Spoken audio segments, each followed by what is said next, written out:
this day. Chapter 53. Best medicine. I'm making a text-to-text connection. I know another text that says, laughter is the best medicine. So I wonder what this one means. Only 4 days left until they make Jewel leave the hospital and go into the emergency shelter. Angel, Alexa, Carmen, Luz, and Desiree bring the brownie money they collected on Sunday. That story you wrote out for us made all the difference, Alexa said. I couldn't have said it. I couldn't have ever told it the way you did. I held my breath while Mrs. B counts the money we've brought in so far. She scribbles on a piece of paper, takes out way too much money, and then recounts what's left.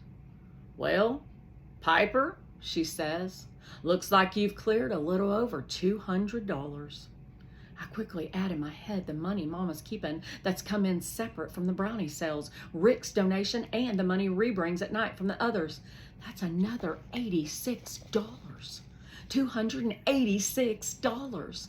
That means we still need to raise at least $174 more by Thanksgiving. Now, we just have to hope and pray that people who ordered brownies at school bring in their forms and their money. And the people from church, too. One thing I've learned over the months is what people say they'll do and what they actually do are often two different things. Mama says you can't let bad things make you lose your faith in humanity, though. There are good people and bad people out there, Mama says. Mostly good. We'll see.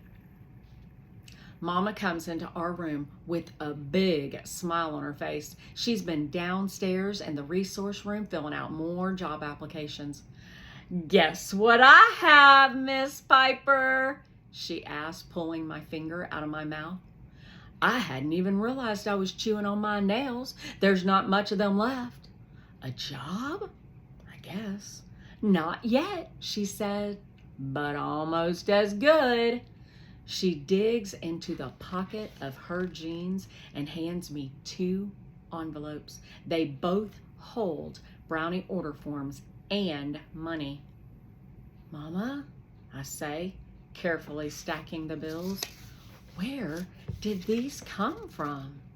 She sits down on the bed beside me and studies my bitten down fingernails. One is from Dylan's teacher, Mrs. Harris, and the other is from Byron downstairs. He and his husband ordered brownies for both their families. They went ahead and paid up front. My heart lifts as I lay out the stacks of 5s and 10s and even a 20. I recount again and add the 2 piles in my head. I think the 2 orders together come to $78, I say. It sure looked like a lot more money when the money was in piles. Mama must have heard the disappointment in my voice. She tucks a piece of hair behind my ear and says, I bet your daddy will bring home more brownie money tonight. I sure hope so. I sigh. Time's running out. Mama slips an arm around me, and I bet you're going to get lots of money for orders from your school. You really think so? Mama nods. I really think so, Piper. But what if we don't get the money in time, Mama? What then?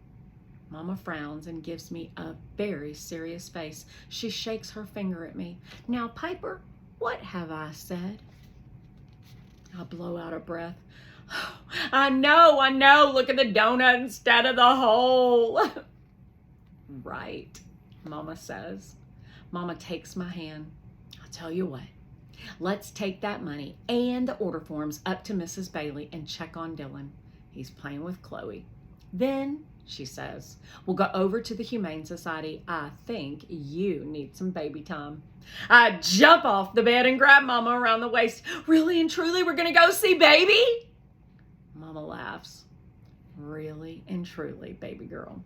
I got the car today. We'll go see baby and then pick up your father. She touched the tip of my nose with her finger.